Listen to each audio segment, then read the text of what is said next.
Dictation शुरू होगी 5 second बाद।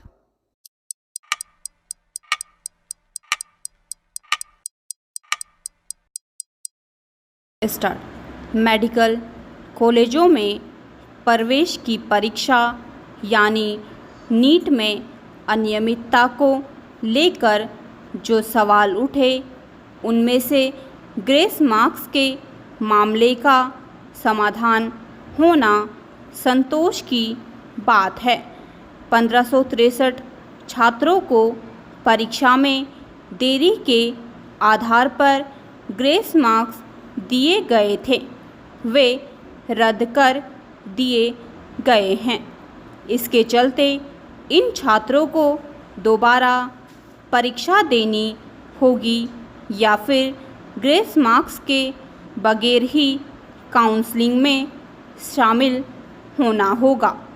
ऐसे लगभग सभी छात्र दोबारा परीक्षा देना पसंद करेंगे ताकि अपनी रैंकिंग बेहतर कर सके।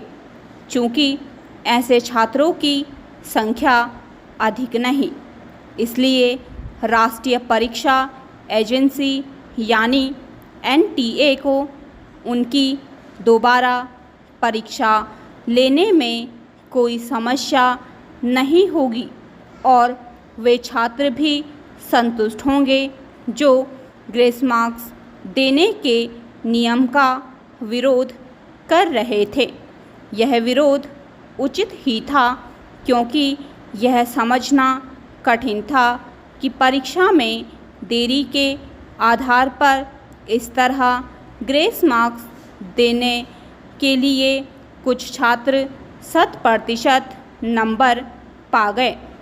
ग्रेस मार्क्स देने को लेकर इसलिए भी संदेह उभर आया था क्योंकि एक ही परीक्षा केंद्र के कई छात्र छात्राओं को 100% अंक हासिल हो गए थे।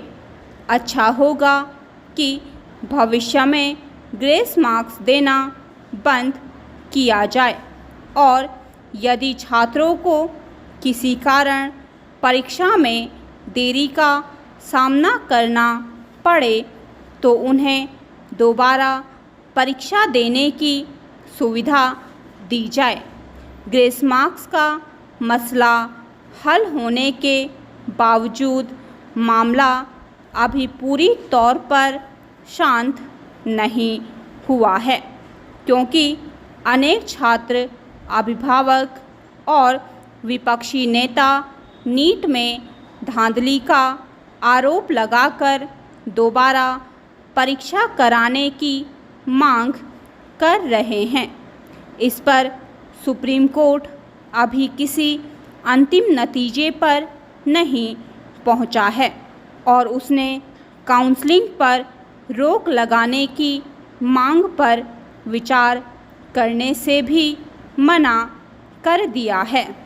संभवतः इसका कारण यह है कि जो भी नीट में धांधली का आरोप लगाकर दोबारा परीक्षा की मांग कर रहे हैं वे इस परीक्षा के प्रश्न पत्र लीक होने का कोई प्रमाण नहीं दे सके हैं।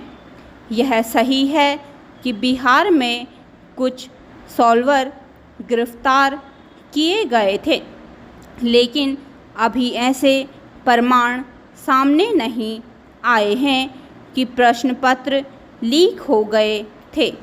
शायद इसी कारण कि शिक्षा मंत्री धर्मेंद्र प्रधान भी यह दावा कर रहे हैं कि नीट में कहीं कोई धांधली नहीं हुई। इस सब के बावजूद यह अच्छी बात नहीं कि नीट की विश्वसनीयता को लेकर सवाल खड़े हुए। इस परीक्षा का आयोजन करने वाली संस्था एनटीए को भी सवालों से दो चार होना पड़ रहा है। उसकी परीक्षाओं को लेकर संदेह की कोई गुंजाइश नहीं रहनी चाहिए। जहां सरकार को प्रतियोगी परीक्षाओं की शुचिता बनाए रखने के लिए ठोस कदम उठाने होंगे।